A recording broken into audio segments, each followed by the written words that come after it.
Law Nation. Let's get it.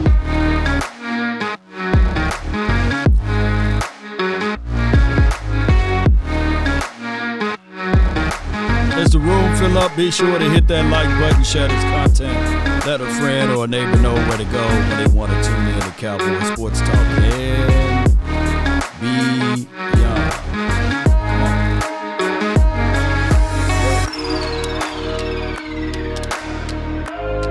Mama said there will be days just like this, right? Salute to the notification squad. Squad up. Gang in. Come on. As the room fill up, let's get it. Come on.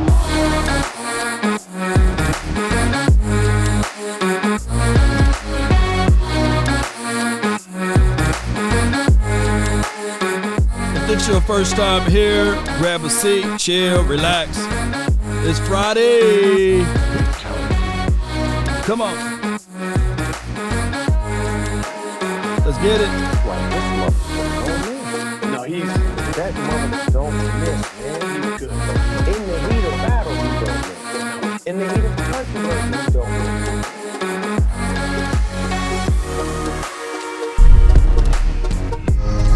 Come on.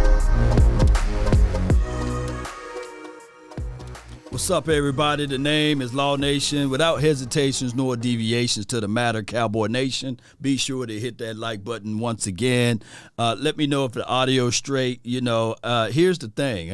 Last episode, I realized the audio was, the gains were too high. So let me know. You guys helping me out. And we want a good show today. We're going to listen in to Jerry Jones. If we have time, we listen to Mike McCarthy. But in a roundabout way, Cowboy Nation, here's the thing. The Dallas Cowboys, we're 3-1.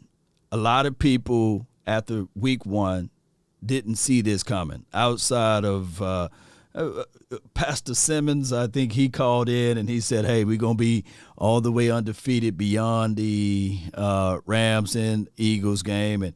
And I shout out to him and shout out to my girl T. She was Tay. Yeah, Tay, she was saying they're going to be 8-1 or what have you. So it's good to be optimistic, right?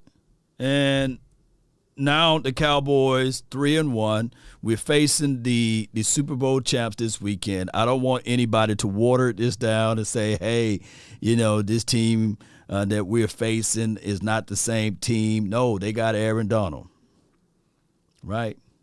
And they got Jalen Ramsey, right? Bobby Wagner, right?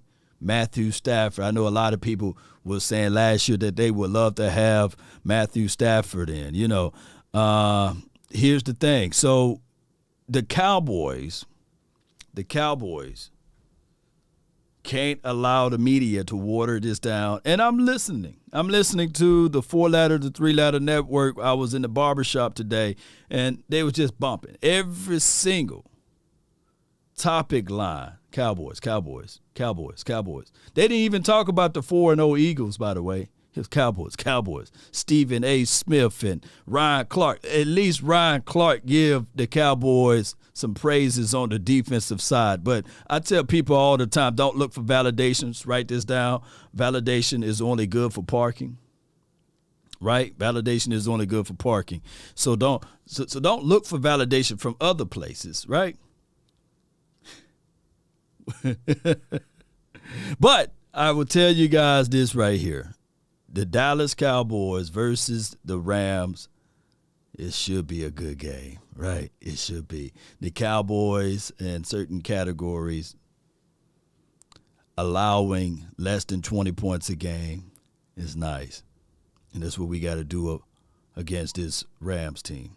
Let's listen to what Cherry got to say. And that was a big decision for me, and I'm glad you made it too. But seriously, you've got a lot to do with it.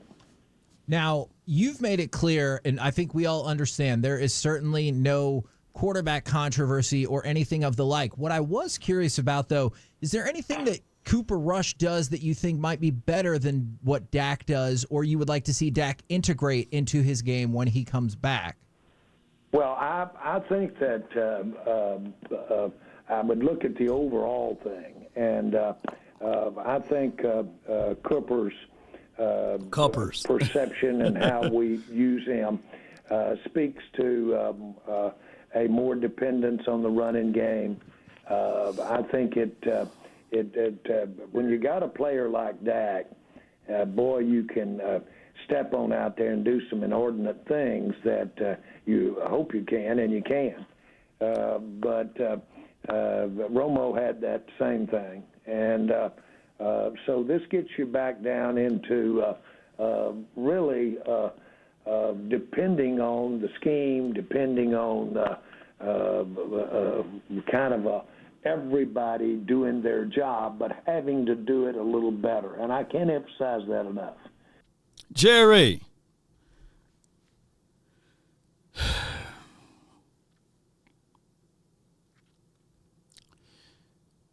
that's how it should always been. It should have always been, hey, let's develop a scheme, a strategy, a unique way to play against the opposition. Let's not only depend on the quarterback to win you things.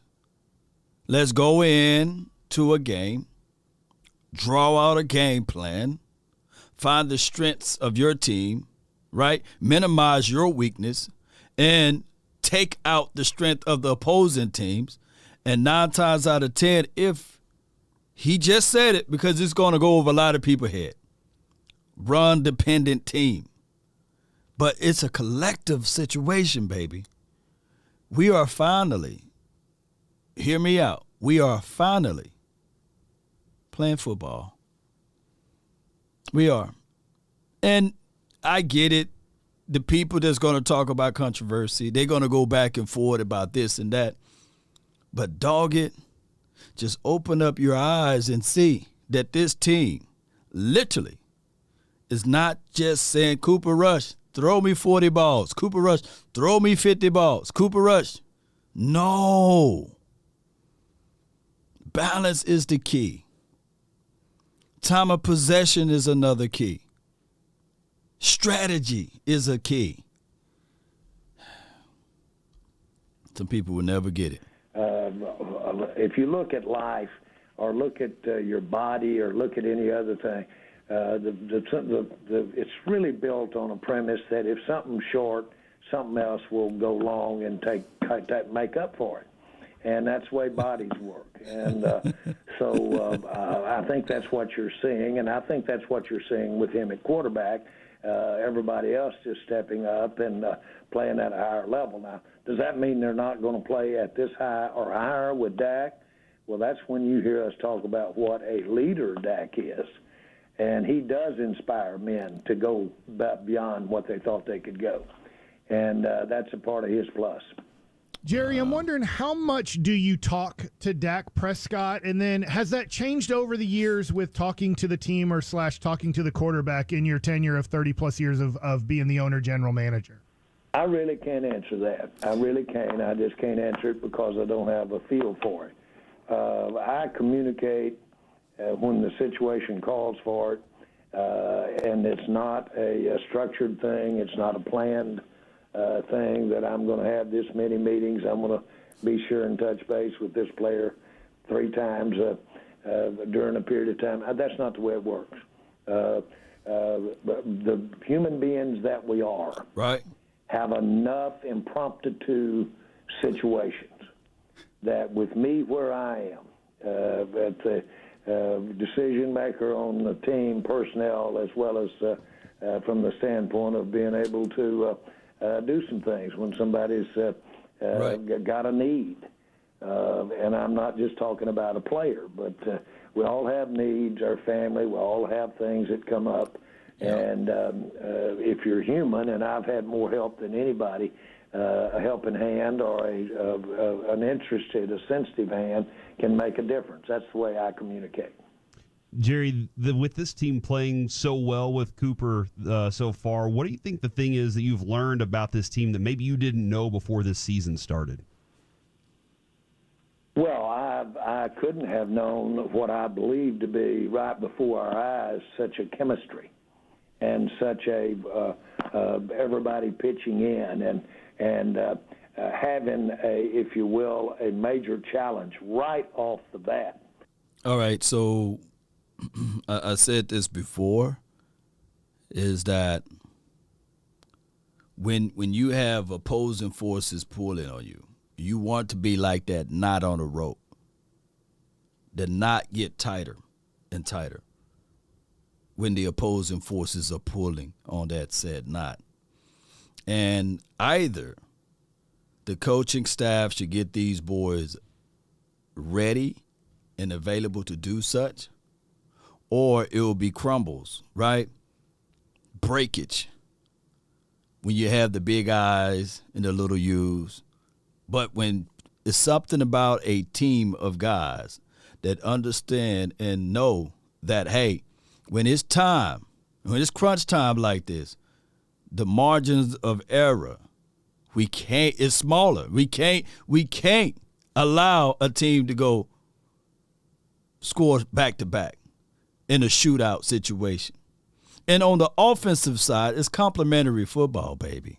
On the offensive side, they can't allow to have quick 3-and-outs. And we've seen the defense with the tongue hanging out, 70 snaps. I believe it was in the Cincinnati's game, or it could have been the Giants game. I think it was the Cincinnati game. That the law of diminishing rates of return present itself. So you got to figure out ways down the line to make sure that you are efficient enough to win games by time of possession, balance. And when everything gets around, don't lose sight of what you did to get you right here at this moment.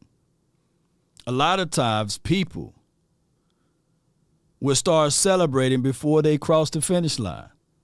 Start being too happy and cocky before the race is over. Law, do you have any truth to that? Yes, 2007, going to Cabo, kid, feeling that you already got the ice cream and cake. No, you still have work to do. And what brings that back is coaching, leadership. Each one teach one, the responsibility side of it. When I was out there in Oxnard, I saw multiple times of Dan Quinn rallying his people back together, being in the face of the defensive guys saying, hey, you did this step wrong. You did this process terribly. That goes a long way, baby, not a short way. Let's get it, baby. Let's get it. Let's listen to more of Jerry Wayne. In our first ball game, at the end of our first ball game. And shout out to you, Terrence. Don't want to, I guess you want to find it out, but you don't want to have the situation that causes you to have to find it out, and that is an adjustment, a major adjustment that could be a real negative and turns into a positive. Actually, Dak was a part of that his rookie year, and a real setback for us turned into a positive in a lot of ways. This has got a little marks of that. The setback could turn out to be the gathering of the troops and the strength that goes with it. Again, I've come to mind Mike. That's when the feature really can be on the leadership that the head coach is. And I don't want to say head coach. I want to say Mike because it's Mike. It's his skills. It's his way. It's his personality. It's his having his butt kicked, and everybody knows it from time to time, and then him coming back and the steady hand. All of that goes with the type of thing that he can bring to the table, and he's bringing it. Does that mean at this point in the season that despite the adversity, do you feel better about this team than maybe you did at the beginning of the season? Well, that's you could say that. Yeah. You really could say that. The thing is that I didn't know some things about this team that I know now, but I sure don't know it all because no one can or does. But I've seen us handle adversity that I didn't know how we would handle. I hoped we would handle adversity. I really didn't know we'd have this kind of adversity. That's a rough blow to lose Dak right off the bat. And so I didn't know if we could overcome that in the way we have. You see that, and it's a credit to the fortitude and the will here that's involved in this team. Now, we're doing a lot of talking about this, and, of course, we got one coming up here this week against the world champs, and it's out there in alien territory. Although I will tell you this, you can't imagine the Cowboy fans that are out there. There's a bunch of them. A whole lot. Being out in California for our training camp. To live and die, baby. But we've just got a ton of Los Angeles Cowboy fans, and they were there when we opened that beautiful new stadium, and I hope we'll have a nice helping of them out there Sunday. Hey, my guy, is it Lee, Daniel Lee? You're right. Now he trusts the coach. You know, I said this offseason, Coach Mike McCarthy, you will know everything about him for this season. You'll know everything about him, right? It's similar to this right here with the news, the noise of Sean Payton and, of course, the other stuff that flew around. I said this news would either inflate the coach or deflate the coach, you know. So it's a situation now that Mike McCarthy got his back against the wall. Every game is measured, right?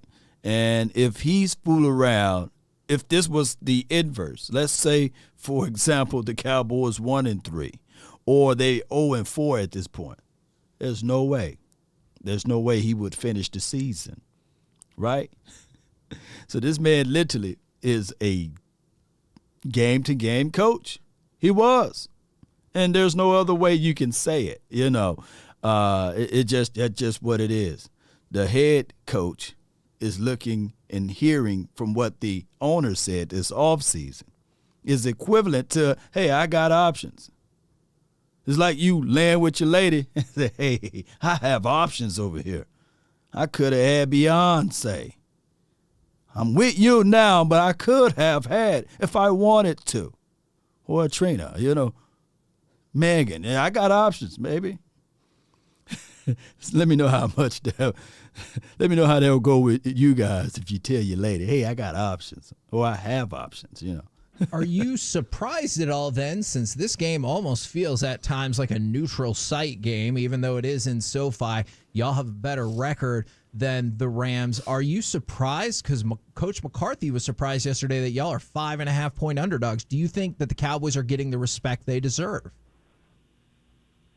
Oh, I understand. That's against the world champs, and you've got to you've got to have something to do, and so setting it up as to the way people are feeling about it,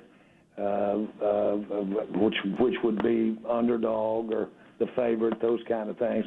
I get all of that. That's important. That, by the way, is very important to interest in the games. Yeah. Very important. And but I just absolutely love Mike's response when he said, we ain't nobody's underdog. I guess to paraphrase him a little bit, but I love that response, and there you go. That was impromptu, too, and that was real. Jerry, on Tuesday, you spoke with Sean and RJ, said, hey, let's see how Dak progresses. We haven't had practice yet. Now that you've had practice this week, how much progress has Dak made, and maybe are you feeling more optimistic about him playing against Philadelphia? Okay, you were going good on your question to the one about can he play against Philadelphia. That's too succinct, but he is improving. And he is gripping it stronger, and he is doing some of the things. Is he able to grip and throw in a way that you'd want him to play in a ball game? No. But is he making a lot of improvement, which is a key in a rehab situation? Yes. I don't know when he will be back out there, but I will tell you he is improving. Jerry, the running game, but the monster you have with Pollard and Zeke, are you getting the production that you want out of it, or do you think there's a lot more that they can get out of that thing? Well, you know, Washington, when we talk about the running game, The strength of their team is right in the eye of the storm relative to the running game, and that's their defensive line. They're a very, very, very formidable defensive line, which would thwart the run game if set up to do it. And they had a good game plan, and they really knew how we were going to have to beat them, and they knew we were going to have to get some run established, and knew what we can and maybe would be doing relative to the run. And so let's give Washington Redskins some credit for a little bit of an anemic run game out here past Sunday. That doesn't mean that you stop running it, and we didn't. And that doesn't mean that it doesn't, when they set it up like that, doesn't give you some openings to throw the ball, and it did. So I'm not, I don't want to be cavalier and say I'm not concerned about the running game, but I am going to be realistic and say Washington had a lot to do with that anemic running game. On the flip side, are you concerned at all about? It just hit me. There are fabrics out there, and it's always puzzling to me that the NFL is a multi-billion-dollar organization, but there's fabrics out there. And I was trying to look for the brand while they was talking about it, and he said credit to the Washington team. Appreciate him for mentioning that. That was a real good front. Those Bama boys, no one to sneeze at. But to my point, there's fabric out there. I saw info commercials, not saying that it's real, but if you're in the welding community, if you're in construction work, there's fabric out there that you can drop an anvil on your foot and you won't even feel the impact. There's gloves that you can take a hammer and bang it on your hand and you won't feel the impact. Why don't the NFL, collectively speaking, wrap their players in some of that fabric? I forgot the name of it, but this is what I can Google up. If you guys know it, you let me know. It's fabric out there, that let me get Jerry out the way right quick. And I always wondered, why the NFL, not talking about Dak, but in general, let me get out the way, Jerry, right quick, that you can literally utilize and use. Let me see if I can make it smaller. You can utilize and use to help you out, that can absorb stuff. I don't know the flexibility aspect out of it, but I've seen gloves that you can have on. Maybe you can custom make it, put around certain fingers that that you don't want to have damage. Why don't they make the pads like the pads itself out of that material? Let me see. Impact gel, right? Kevlar. They fabric that can stop a bullet. I'm just thinking like the whole situation with the trauma to the head. Like concussion is the brain sliding around and smashing to the skull. Like why you can't create a helmet, a high impact helmet that if the force is there, that it automatically locks your head. You know what I'm saying? There's so many things, man, we can think of. Kevlar, Is it Kevlar? But it's thin. It's a thin piece. Because I seen, and if I had time, I should have prepped it, but it just hit me right on the fly, that it's thin. I'm talking about it looked just like running shoes, right? I know that somebody can come up with a design to put that said fabric over the cleats, because you can literally take a bowling ball and drop it, and let's drop it on the feet, and they won't feel the impact, right?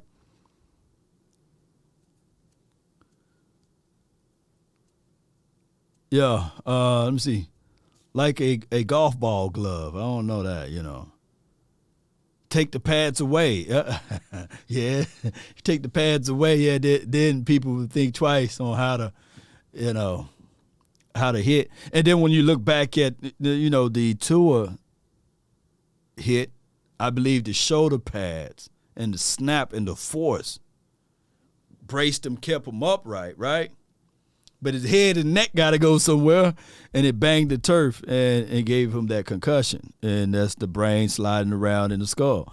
But I just think that there should be ways that, and I heard the storyline of the field itself, like the turf was causing a lot of injuries, because me and my brother, we was talking about it like a couple of weeks ago. Like, we watched plenty of football growing up, and it wasn't to the level that we see now, that people are out for the season, out for 8 to 10 weeks on this level, right? But now you saying it's normal, right?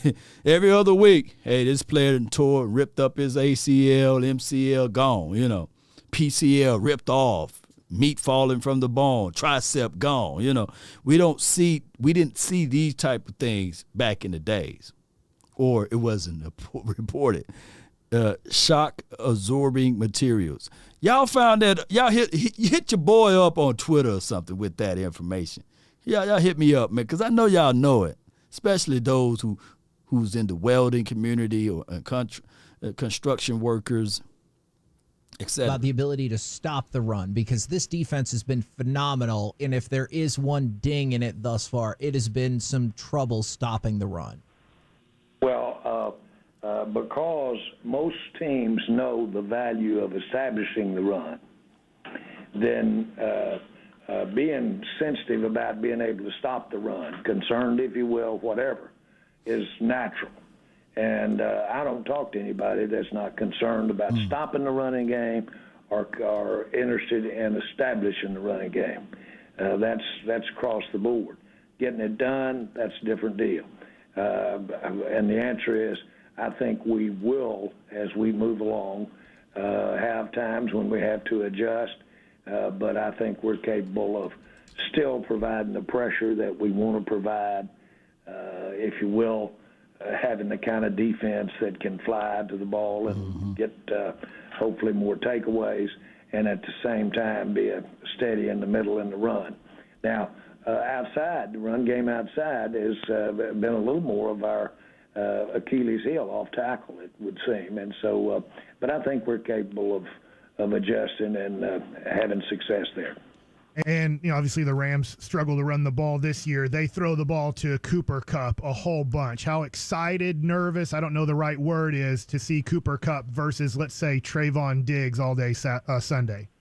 Well, I guess the word is excited. I'm just excited about getting to go out there and play the world champs. I'm glad this bunch is the world champs, because right. We could have that substantive a victory if we can get a victory by beating the defending champions. And Cooper Kupp is outstanding. And Cooper Kupp. When I see him, I just think of, boy, that's the NFL. Only in the NFL. Let me ask y'all this. Didn't Cooper Kupp had a father or uncle that played for the Cowboys? Y'all hit me up with that.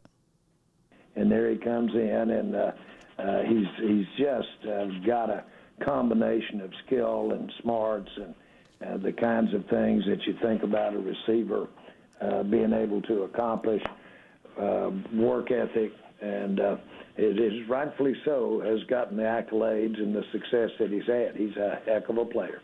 Yep. Jerry, Matt Stafford spent a lot of time in Detroit and, you know, kind of suffered a little bit there, and then goes to L.A. and gets his Super Bowl and shows that he can be that guy. Did that give him that win give him a pretty clear path to the Hall of Fame in your eyes? Yeah, well, 2 Coopers, 1 Kupp. I don't crazy. want to.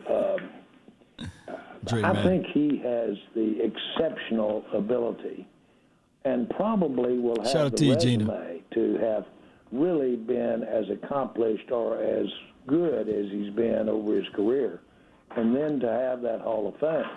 Now, they'd be the first to tell you, and I might echo that, he may not be through having Super Bowls. And so I think he's very likely to be in the Hall of Fame. Do you have a status update for us about Jordan Lewis? I know he had been kind of on the fence for this weekend's game. My bet is that we'll see. Really, I think it does depend on these next couple of days with him. And I'm not going to make a bet on that. And then I had one more defensive question. Micah was talking about, because, obviously people are quick to make comparisons and talking about the doomsday defense, and he said, I hope we're making them proud. Hey, man, my guy, you're right. BD, he says Jake Cup played for the Cowboys. Of course, I see the Washington on there from 1964 to 1965.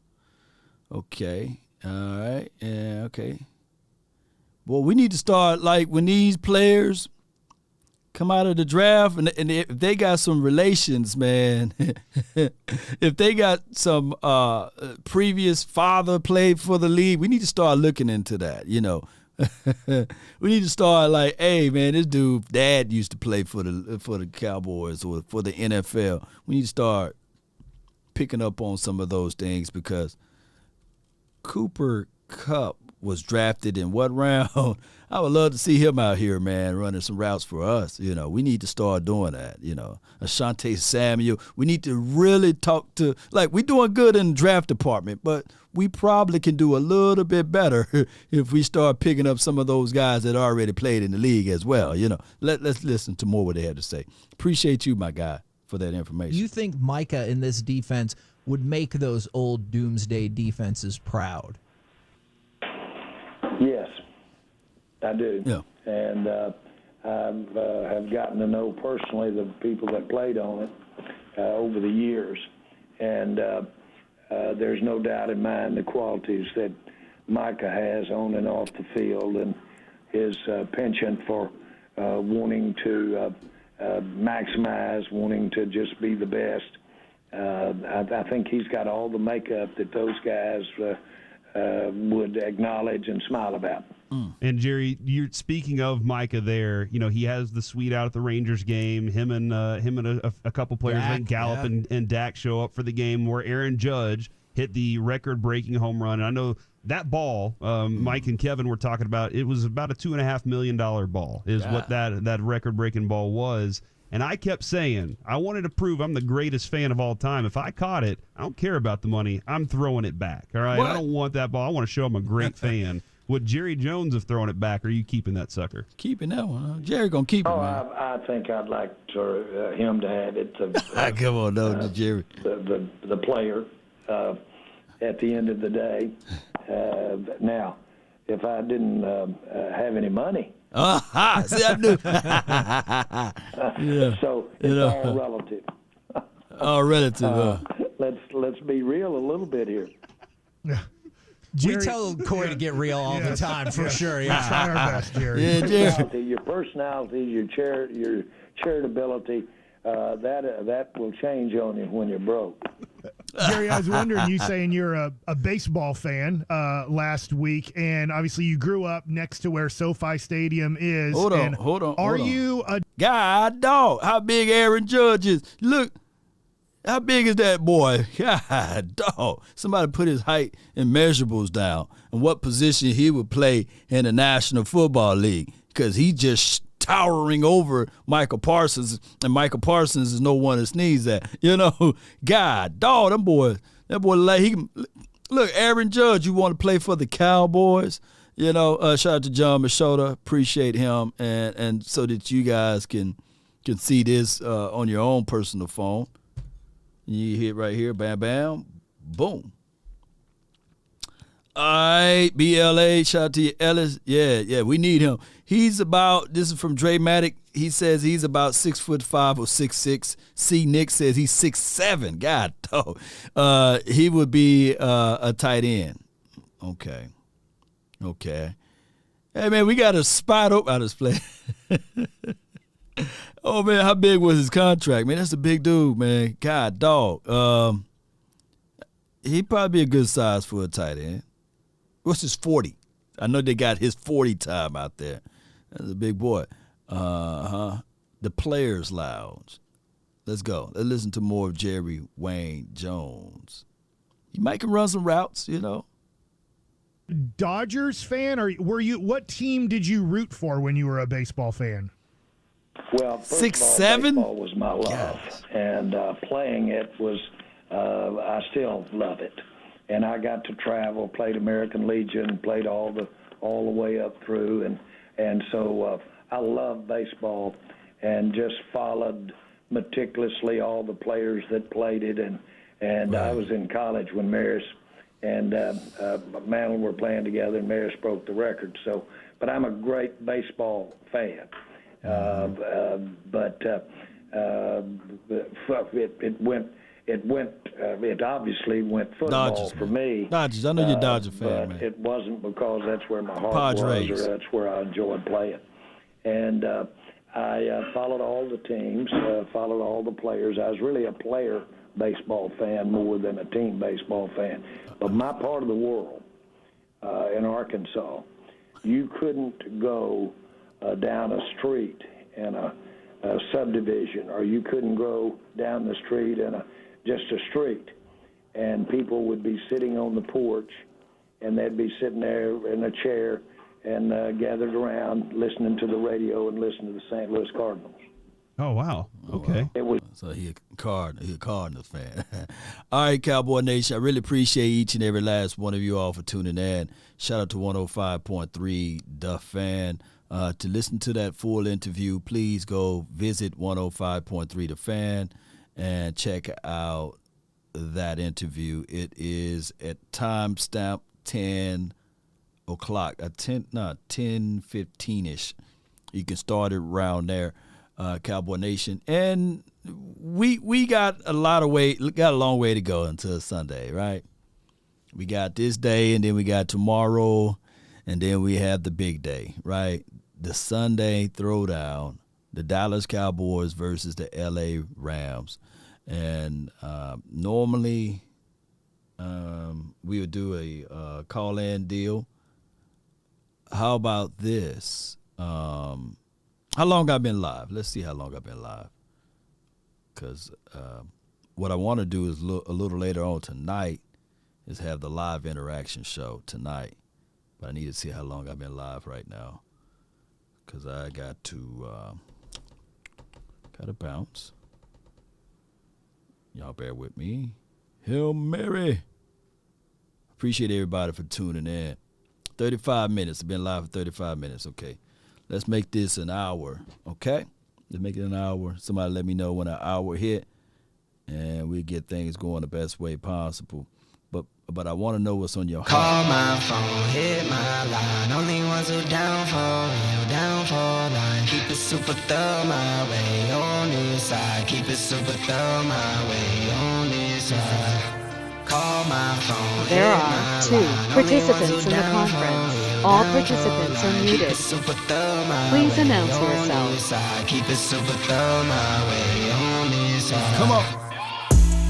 With my brothers, there's no question, keep it I need somebody to put the phone number down in the box so I can pin it to the top of my page.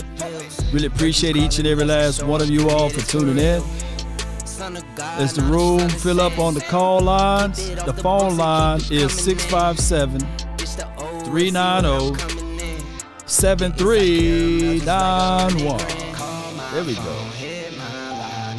J. Lombardi. Pin that right here. Got the 562. You're live. Yo, Law, can you hear me? Yeah, I can hear you, man. Talk to me. All right, bro. Much love to you, you and Boss, all y'all, my MFers doing the damn thing. Yeah, appreciate it, man. Anyways, here's I have an issue. Mm-hmm. So you have a lot of dudes calling about Leighton Vander Esch, right? On the defense, right? Right. Yeah, right. he's suspect, this and that.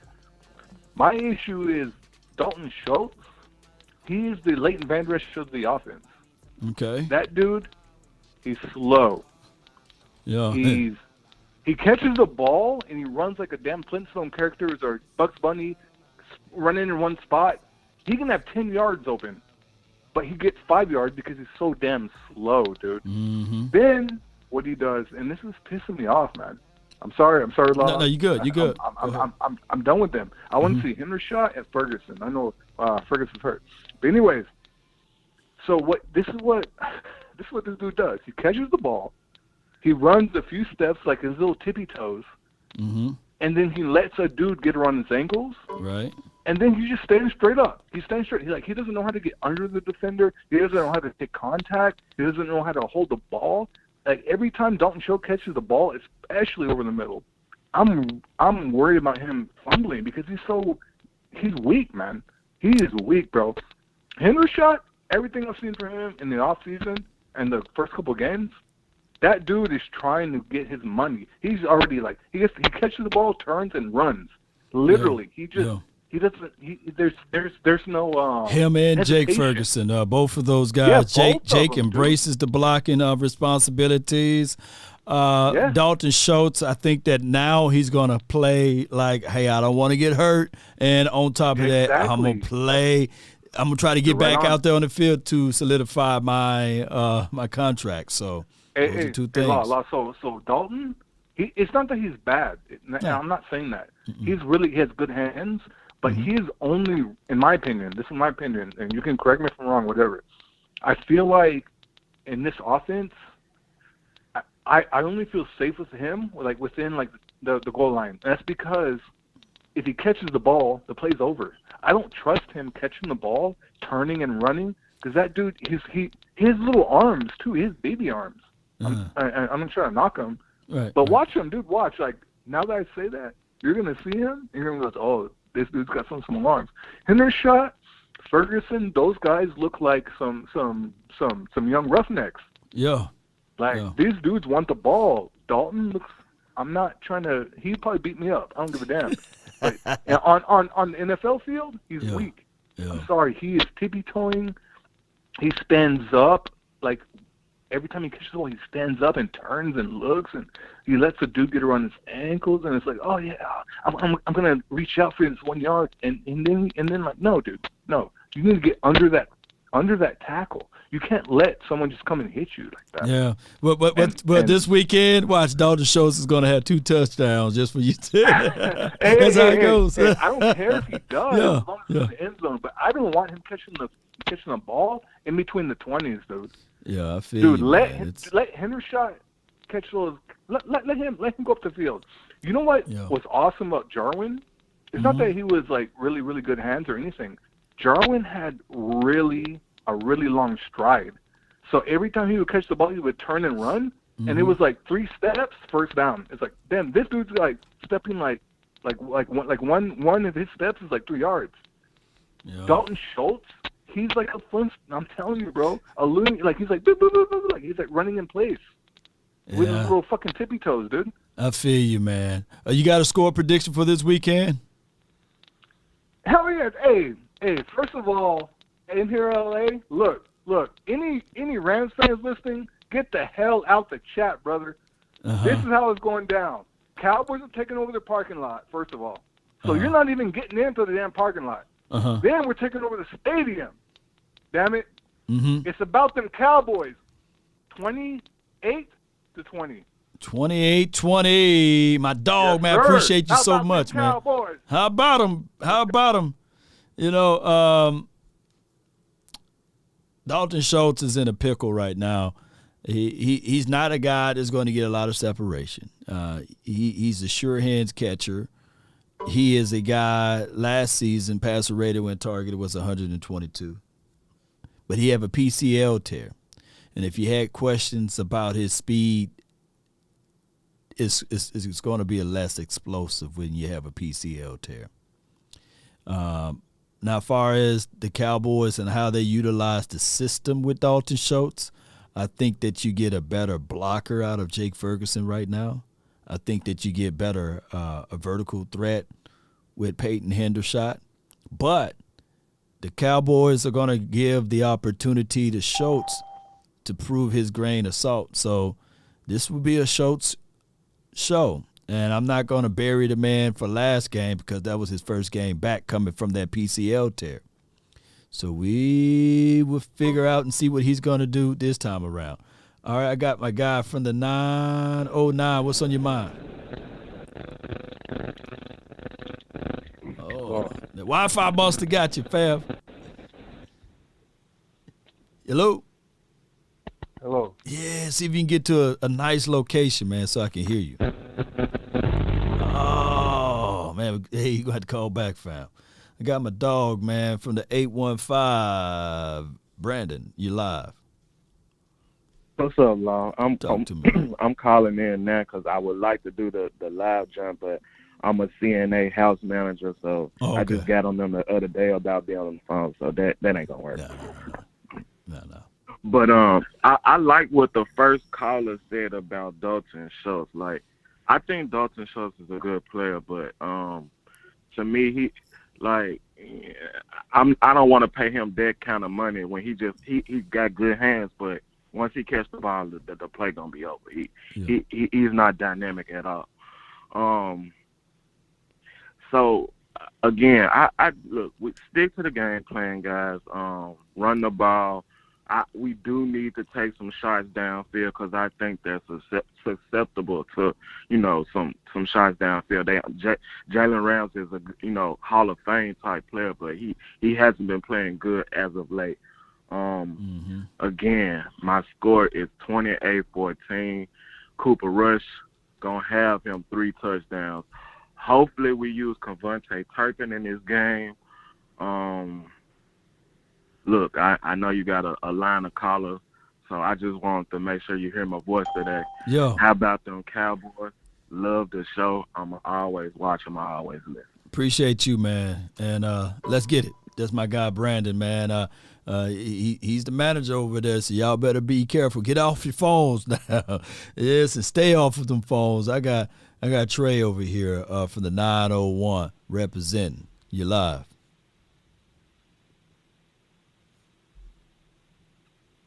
Hello. Hello. All right. Well, she fixed that up. We got $100,000. I know he got a plan for it, baby. Talk to me, man. Yo, I got a question, right? Talk to me, man. Yeah. All right. Everybody, Cooper Rush, let that go. Cooper Rush. Don't Cooper Rush, ain't he in line to get paid? So if we say we cut that, we got to eat that dead money. Cooper Rush ain't going to say, give me a $5 million contract. He ain't going to say that. He going to want to get paid, so we pay him, right? And everybody talk about, we paid Dak, so we ain't got no weapons.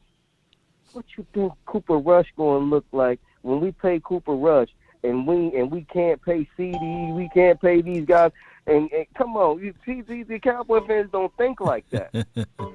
I don't think right now. I don't think right now the Cowboys would cut Dak Prescott. I'm just saying this for all the guys that want Dak going. You see what I'm saying? We want Cooper Rush. Listen here, Cooper Rush can't throw. You think? Come on, man. You think? Denver wouldn't kill for Cooper Rush right now, as bad as Cooper Rush is. No, man. No, man. No. 100. You know what it is? The Broncos, a prime example of not sticking to the formula. The let Russ cook situation, he wanted to get out of Seahawks because he wanted to break away from the system. Not saying that Russ is a system quarterback, but dog it, the Seattle Seahawks were a run-first team. And if you look at Russell Wilson's stats and numbers now, when they is trying to let him cook 4th and 1, why don't you run the ball? Matter of fact, why don't you kick the field goal? But exactly to his strength is run the ball. Dak Prescott and Russell Wilson, I've been banging on the table. They the same person. Yes, sir. Same thing. But there's no like I get it.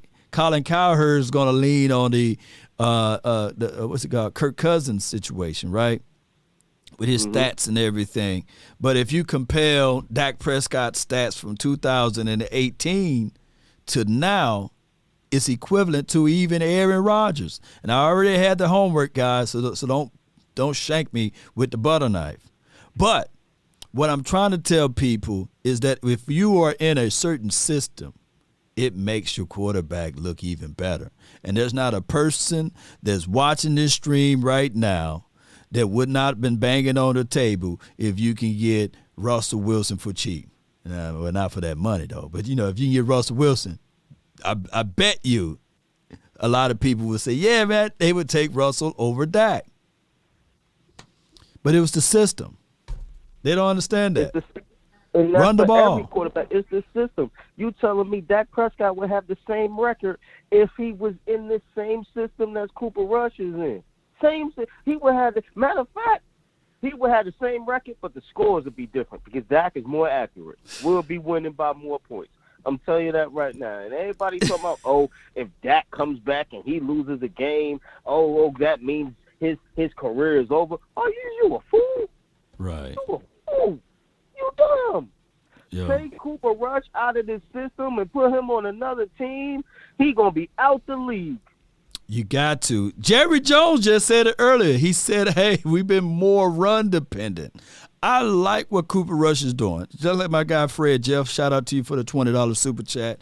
Cooper Rush just what he is, a backup quarterback. I'm never gonna put a man into a box because who knows what he do on a different team in a different system. But for this Dallas Cowboys system or the Seattle Seahawks system, he would flourish if they run the ball first, if he stick to the plan. It'll work. It works. Everybody wants the quarterback to throw the ball 40, 50 times. Everybody's not built for that. Look at Tom Brady. Yeah. He can't do nothing because the running game ain't there like that. Bingo.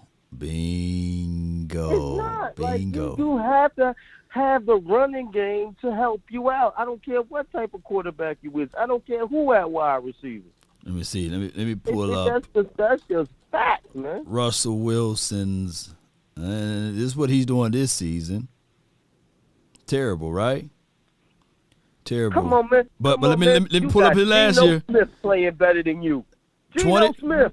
25 touchdowns, 600 on my download, 1,000 on my uploads over here. But here it is right here. 40 touchdowns, 13 interceptions, 4,212 yards, man. When you have the system for you, everything works its way out, baby. But when you only dependent, look, you can have Jerry Jeudy, Cortland Sutton, whatever that man's name. Shout out to him from SMU. But if you ain't running the ball, if you ain't playing a balanced approach, and they got defense over there. Defense keeping them well in the game. Defense balling. Yeah, Denver defense keeping them well in the game enough. But they try to veer off and they try to make him somebody that who they thought that they was purchasing, He's not. He's not. Say, the running game is garbage for us. We ain't getting the yards. It's not about the yards. They still got to defend it. Yeah.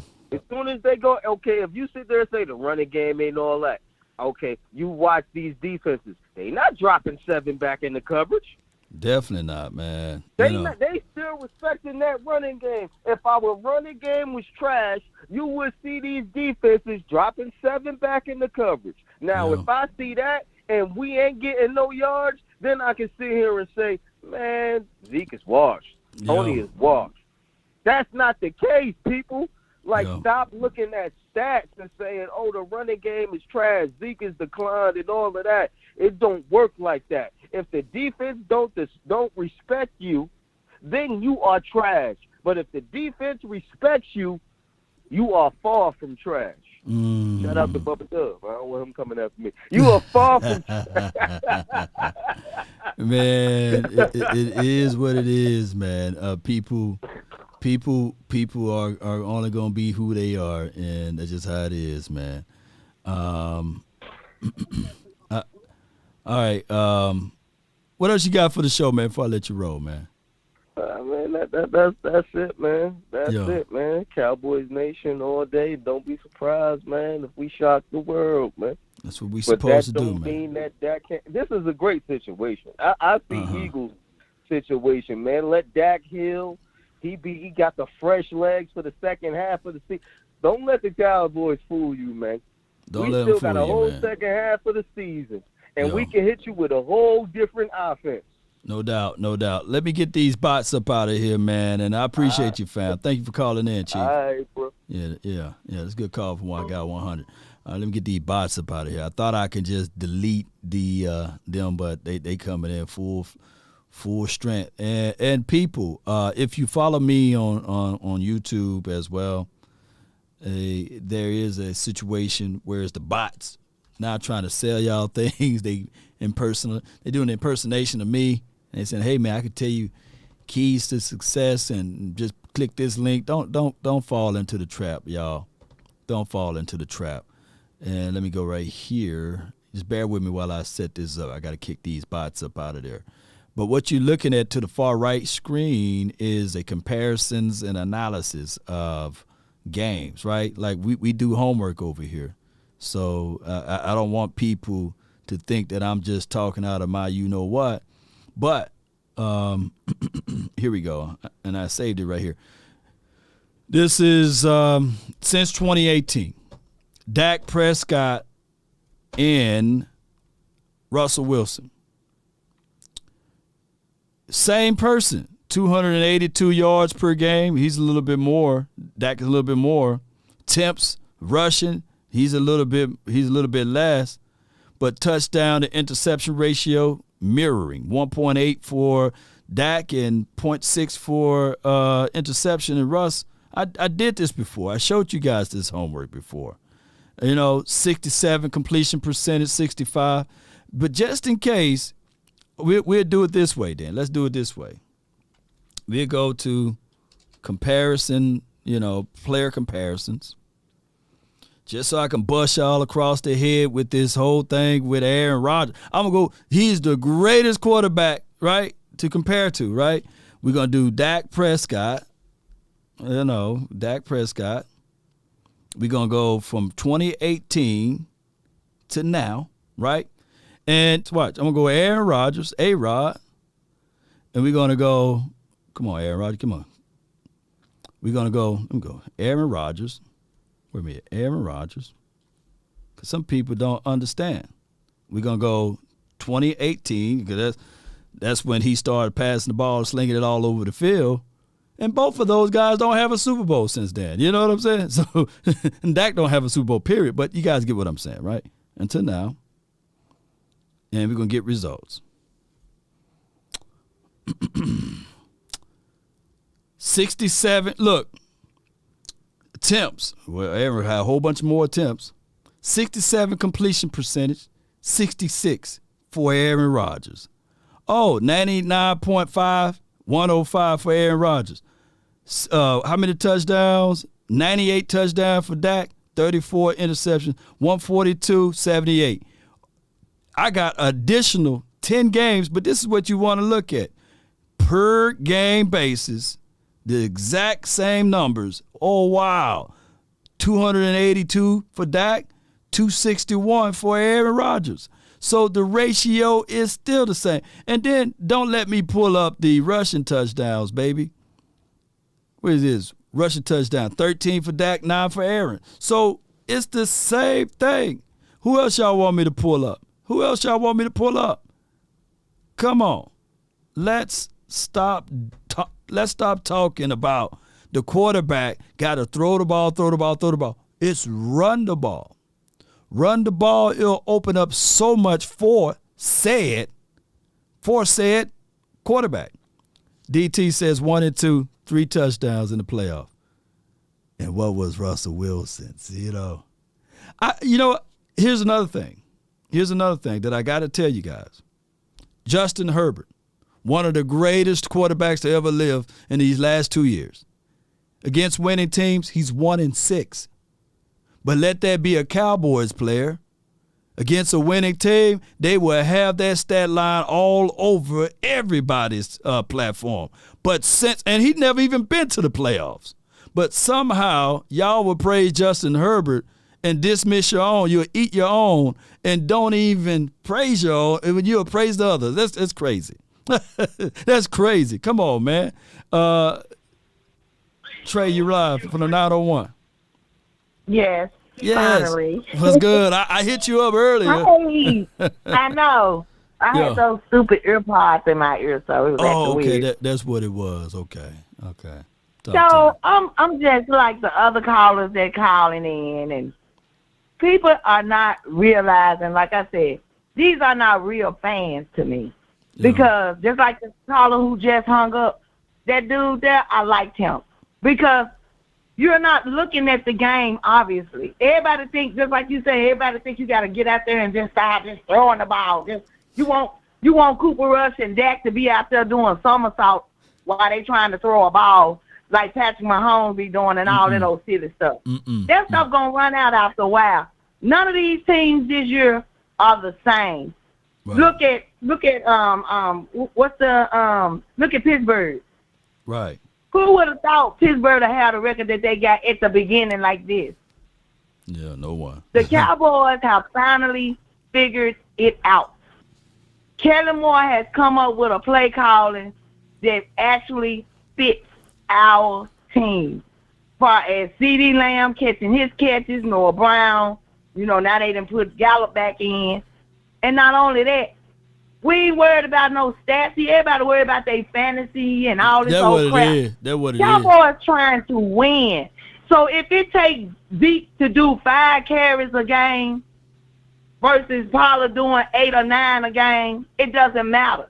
Because you add that up what we got, 1st and 10. Go somewhere and sit down, people. I'm tired of these people thinking that the Cowboys, now everybody, they going to play the Rams. We going to do them Rams just like them 49ers did them. Just like them. Right. You know what they were saying this morning? Hey, it's Super Bowl now. It's Super Bowl. Now, I get it. The media want to say that. But let us be let us be us, I'm glad they ain't talking about us like they normally do. I'm glad. I'm glad that Stephen A. is putting it out there like, yeah, y'all ain't bragging now. Just give them time. Keep thinking that. Because I promise you, when we go into SoFi come Sunday, I promise you, Michael Parsons and Tank gonna have their day. CeeDee Lamb gonna get off, and everybody talking about Schultz gonna act a fool. He finna show y'all why he got that money. People need to lay off these Cowboys because we ain't the same team no more, y'all. It's over with for that. We going on, and we gonna keep on going. And I pray to God. Well, I already know we gonna win because my score prediction I already told you 29-17. Yeah. But we're going to beat these folks.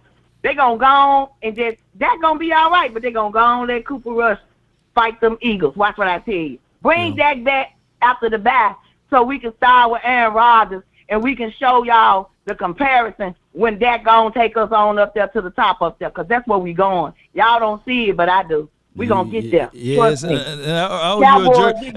when it happened, what we got on the line? I got a jersey on the line for you, right?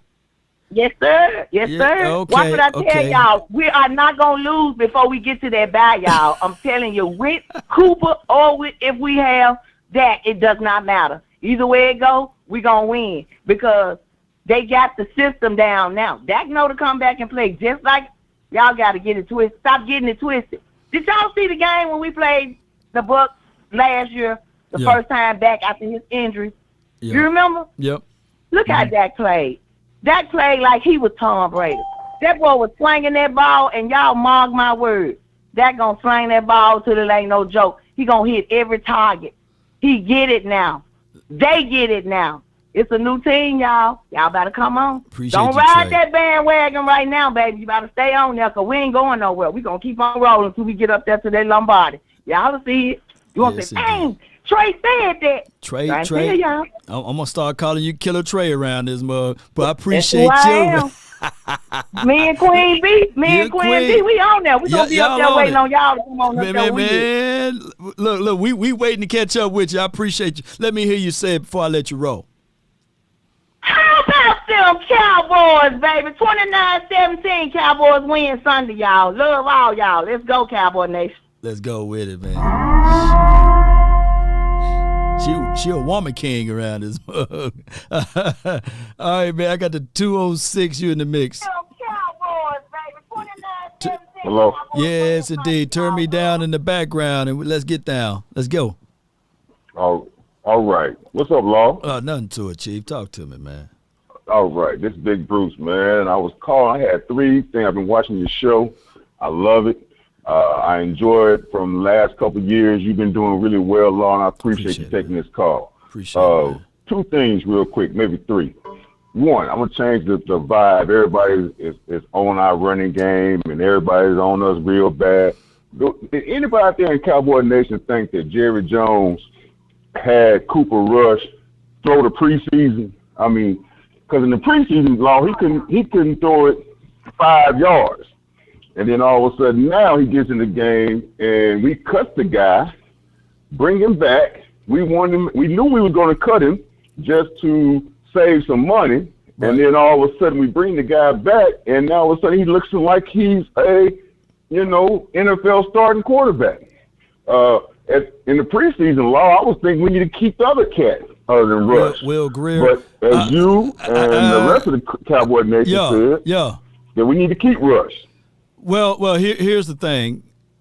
When you in preseason, he don't have the ones out there. He had and Noah Brown. I don't think he played a single snap. And you have we had Dennis Houston, an undrafted rookie free agent out there, who had the worst. That's true. The worst separation route of all players in the NFL. And we were trying to make ends meet with Dennis Houston. And now, shout out to him. I'm not throwing any shade or salt at him, but let's be real. Let's be real with it. Come on, man. I can't lie to kick it to y'all. True. So you was expecting, like this was all expecting, like Cowboy fans literally were expecting, including me, that we was going to march right into week 1 with an undrafted rookie free agent out of Dennis Houston, right? With C.D. Lamb, who didn't play all preseason as well, with the quarterback who didn't throw a single pass in preseason. And we were expecting, the expectations met reality to win. Whereas on Cooper Rush sides of things, he was running for his life in some of those preseason games. He couldn't step up and throw the ball because of the fact that you had guys that's probably right now looking for jobs as it relates to the offensive line, right? And that's just how it goes. And he had only he had one good drive, and I said, man, if we play like that, this team will be unstoppable. Yeah. And I forgot what drive it was, but it was. I think it was the second preseason game. I remember that too, though, Law. It was the second preseason. Yeah, it was the second preseason game, the second series. Cooper Rush did a hell of a drive. Y'all go back and watch it, and I said that's the formula. We run that ball. That's the formula. We run that ball, man. Cooper Rush looking like Joe Montana out there. You know what I'm saying? Exactly. But and go back and listen to that play-by-play. Yeah. But we got to run the ball, create these favorable looks, and that's how we can win. Right. And last thing, real quick, Law, I ain't gonna hold you long. I know you got a number of callers waiting on you. Yeah. This is what I want to say real quick about our OC.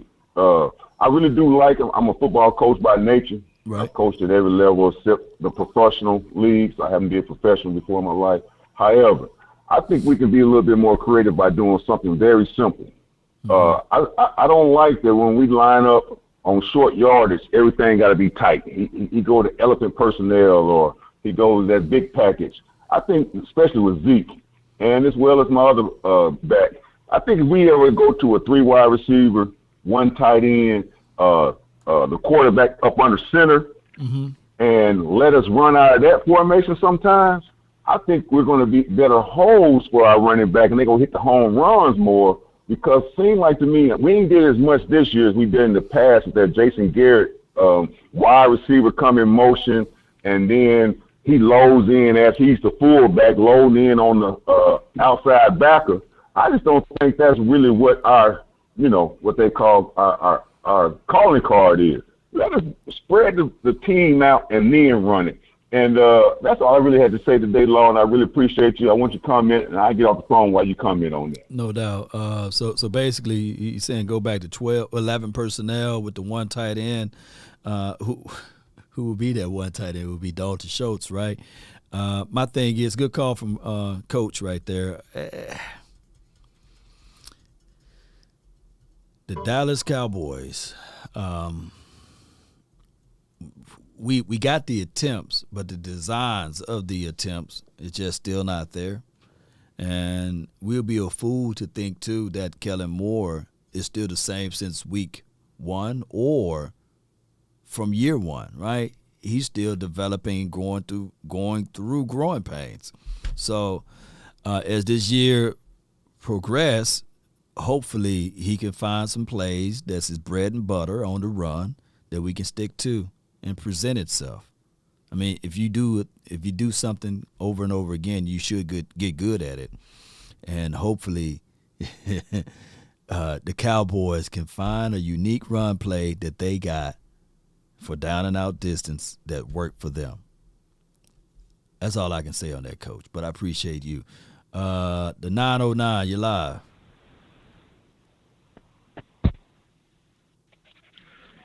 Hello. Hey, man. What's going on? You live. Yeah. Can you hear me, Law? Yeah, I can hear you better now. Yeah. My bad. You good. Yeah. I'm from Cali. But look, I've been listening to you every day. Mm-hmm. But I've been noticing that O-line, man, we got this year, he been doing his thing. He been doing his job. Our O-line, we run to the run, right. We running pretty good. Mm-hmm. Terrence Steele been doing his job. Right. Our defense is doing good. Mm-hmm.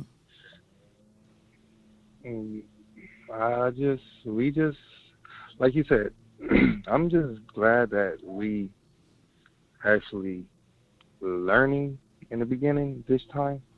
Because last year it looked like we already thought we had it and we just was going and then we lost everything in the end. Right. Like you said, it seems like the good teams that make it through the playoffs have problems through the beginning and learn.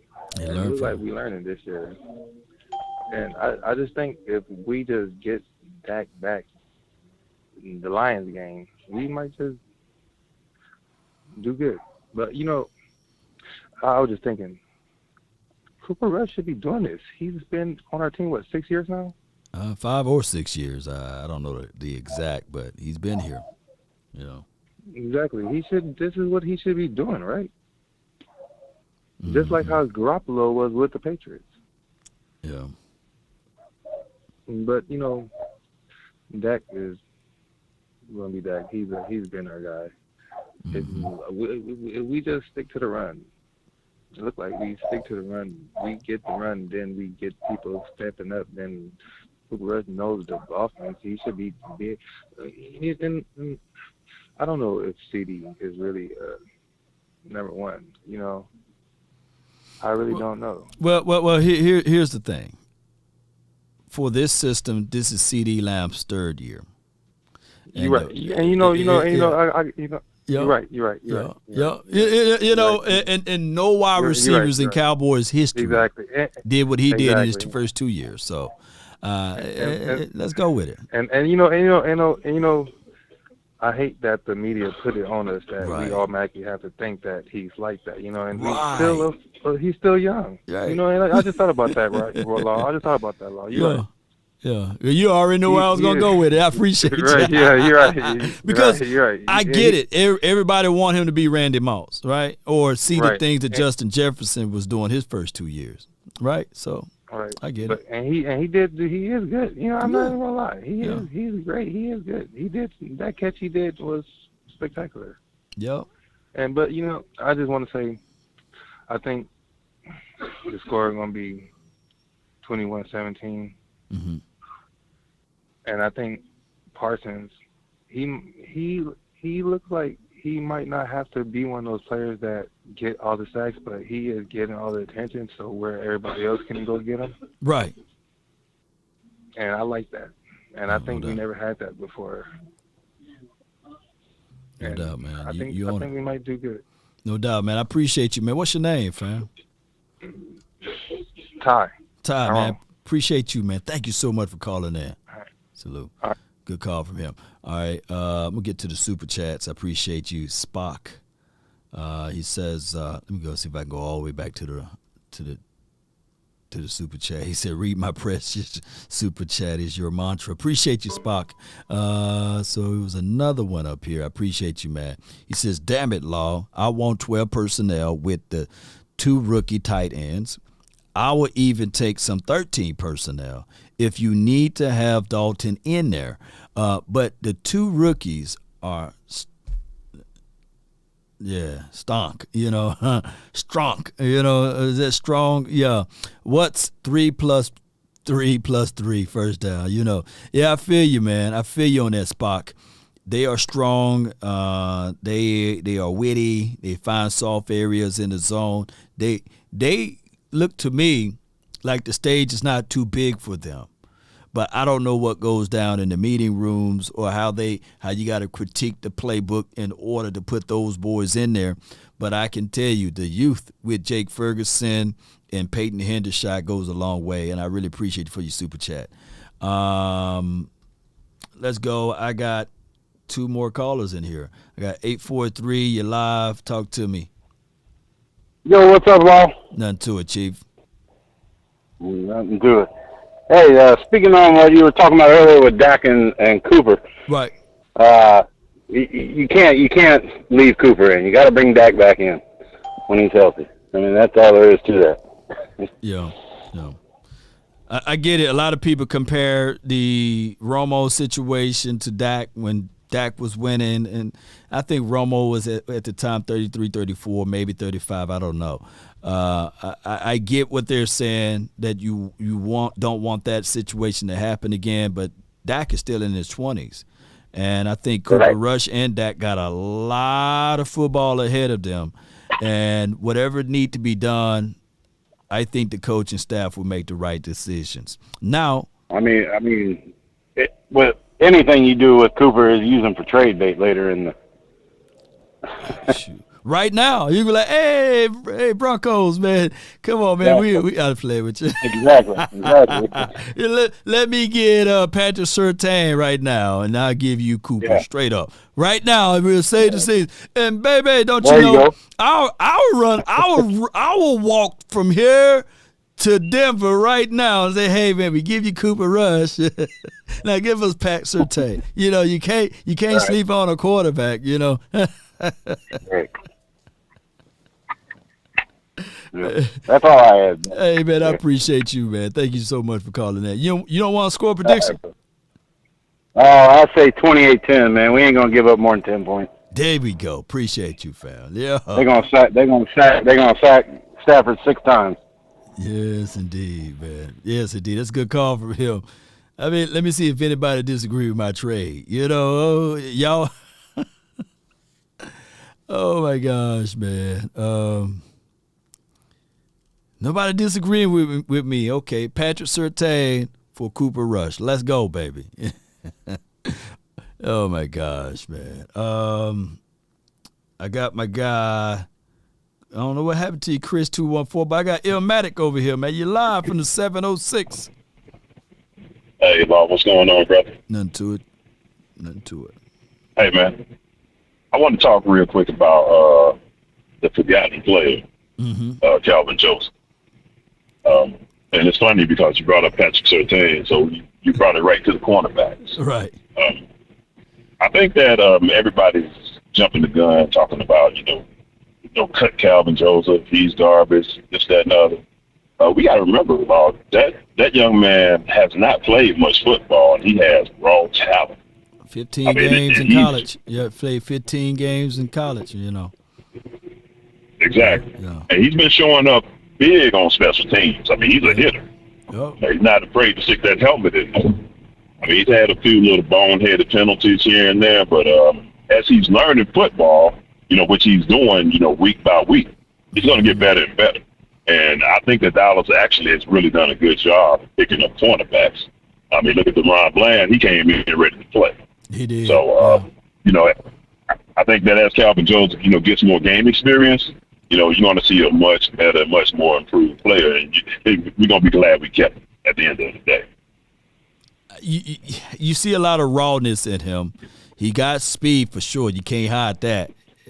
And I don't know. I think that the only reason why, hear me out, Cowboy Nation, that he's not on the field is because of the T word. Trust. They don't trust him yet. Right. They trust, or they may trust him, but they might trust Anthony Brown more, right? But yes, sir. If Jordan Lewis don't get out there to play, and Dayron Bland have back-to-back good games, then it may be a situation where they saying, okay, now we can talk about saving money, because Jordan Lewis, I think he's at the end of his contract. You can cut him and you can keep $5 to maybe $6 million. Anthony Brown, this is his last year of his contract, so he's playing for a contract. So everything finna materialize in his own way. Yes, sir. Absolutely. And they giving Dalton Schultz, LVE, a pass on everything because they don't have a contract beyond 2022. So they looking at it like, all right, I can parlay this thing around if LVE somehow the light bulb clicks or what have you, and he shows and give another 2 interceptions or something, an interception, a fumble, whatever may happen, then they can say, you know what? We can do X, Y, and Z. And the same could be said for Dalton Schultz. But right now, Dalton Schultz is in the hole because he need a touchdown. He need to start making some moves out there so that they can re him up. But if not, then they're going to say, hey, man, we let you test the market. I think LVE and Dalton Schultz on their last year. They on their last year. based upon how the Cowboys drafted, is already writing on the wall. They done drafted. They got 2 tight ends right behind Dalton Schultz. And they got 2 linebackers ready to jump right on in for LVE. It's writing on the wall basically for both of those boys. Exactly.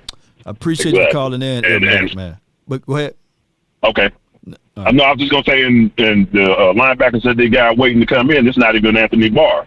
It's the other 2 young guys. Right. It's the other 2 young guys. Clark. Yes, sir. It's actually 3: Cox, Damone Clark, and Devin Harper. I think that even Anthony Barr is a bridge guy. He's not a long stay. So whatever these young guys can pull out of him, it's good for us. Yes, sir. Yes, sir. Appreciate you, man. I appreciate you taking my call, love. Anytime, bro. And you guys get what I'm saying, right? It's just like the year. I didn't want us to get rid of him, but he was a good situation for us. I think he even played for the Seattle Seahawks, but he came in at the wrong time, though. I wish he was, but he's long in the tooth now. Was it like Malcolm Smith? Y'all remember him? Y'all remember that situation? He came in. It was only for a cup of coffee, but the time that he came in, it was great for us. Like even when we brought in Bennett, he came in, but it was just like at the wrong time for us, right? And he broke up a few things, but we didn't have the right staff for him. But it is what it is. All right, I got my guy from the 562, Aaron. You live. What's going on, Laura? How you doing today? Man, it's great, man. I can't complain, fam. Right. Well, I don't really got too much to say. It was like, I know they're using Pollard and Zeke as a balanced running back. Mm-hmm. So, would you still look at Zeke's numbers and say that he had a down career if they just keep balancing him like this, or are they trying to preserve him for the playoffs? I think that this is the best move for Ezekiel Elliott to have the split back that saves him. The last time the Cowboys won a playoff game, Ezekiel Elliott had 124 yards rushing or somewhere along that line. I think that if the Cowboys understand the philosophy and the formula, the 2 running backs. We need to have those guys on the field to help out this team. There's no shade at Dak Prescott or Cooper Rush, but we trying to win games. I know styles make fights, but if the Cowboys wise, they will pull up the plan that the Steelers did when they won their 2 Super Bowls with Ben Roethlisberger. Think about this. Big Ben and Russell Wilson were not elite or even above average when they won their Super Bowls or when Ben won his 2 Super Bowls. It was running the ball, play good defense. All of the other stuff is going to follow you. So that's what the Cowboys should do with their philosophy is, look, we got 2 running backs. And here's the thing. It's horrible and horrid. What's this guy name? Tony Pollard played last game? Yeah. It was still a crucial play when he did that draw and got that first down, So, right. So let's not throw the baby out with the bathwater. And all of the run plays, my guy, Boss Cowboy and the OC, they broke it down. They never bounced it to the outside for Pollard. They never had no stretch plays, no plays that's on the edge to utilize his strength, right? So let it be Zeke be the battering ram, soften it up for him, and then let my guy Tony Pollard put the fatality on it. The finalities on it. That's what I want to say. Finalities on it. Yeah. Right. Yeah. Okay. All right, yeah, I get that. And 2, man, make that trade. Give me Patrick Surtain. You want Cook? Have the boy. Yeah. Yeah. That offensive line is playing. Hell yeah. I'll give it to him. Right. Let me ask you this, though. Do you think the way this defense and this running game is playing, if we had to put Will Greer in, do you see that we win in any of these games, these last 2 games, or the last 3 games, even with Will Greer? We're going to lose one of them. We'll at least lose one of them, though, right? We're gonna lose one of them. Either he's gonna throw an interception, or he's just gonna outright lose it for us. Yeah, but that's crazy. So, that's the craziest thing because in Oxnard, like out there in Oxnard, Will Greer was that dude out there that was slinging the thing all the way around everywhere. But now is Cooper Rush. Yeah. It's weird though, but it is what it is. But with the trade idea, that just me jokingly. But the Cowboys at the end of the season, what would you do? What would you do at the end of the season? Would you do like I give you Cooper Rush in the 6th round for Patrick Surtain and somebody on the D line. Let me see. I'm looking it up now. Matt Flynn was traded for how much? I'm looking it up now. He was traded to the Seahawks. I'm looking it up now. I'm pulling up Google right now. Let me see what was his trade was. They signed a 3-year picks. He had a $19 million 3-year deal. I don't know what they got in return though. This article is not telling me. Somebody in the chat, y'all let me know what was the trade compensation for that. Oh, I got it right here. I might got it right here. Hold on, bam. Come on now. I'm working. I'm building the plane while it's in there. Yeah. Dang, here you go. Bam. Let's see. Bam. All right. To a 3-year contract. Matt Flynn decided not to wait around for Peyton Manning to choose which team that they was going to go to. So important number here. $10 million was guaranteed. They don't tell me what the compensation was. I'm going to have to do a lot of reading here. But, all right, man, I appreciate you for calling in. I'm gonna look it up. Somebody in the chat got it. You got it? What did they get? No. Before you go, I just wanted to ask you, if we let Jordan Lewis go, who's stepping up in that next spot? Bland. Bland? You got Bland? Bland. Okay. He's a good guy that can play that nickel. You really can do you can put Kelvin Joseph inside and Bland, you can be on the outside. Or Bland can be in the inside and for the future, I'm talking future, Kelvin Joseph can be the other outside corner. You do got the speed for it. Yep. Yeah, I hope. Okay. That's all future though. Anyhow, I don't think like if Anthony Brown is out there on the market, and this would be probably his last contract. Go to the Vikings. He gonna want a big money now though. You know, he may go to the Vikings. I don't think that he'd give you a contract friendly now. I think he will ask for the bank now. You know, because he got numbers to back it up. Okay. Yo. All right. Well, I got my score prediction. 20-10. 28-10 or 20-10? 20-10. Okay. 2-0-10. I live with that. Appreciate you, man. Indeed. Good call. All right, Law, Cowboy Nation, stand up. Stand up, man. Appreciate y'all. All right. Good call from him. I'm giving him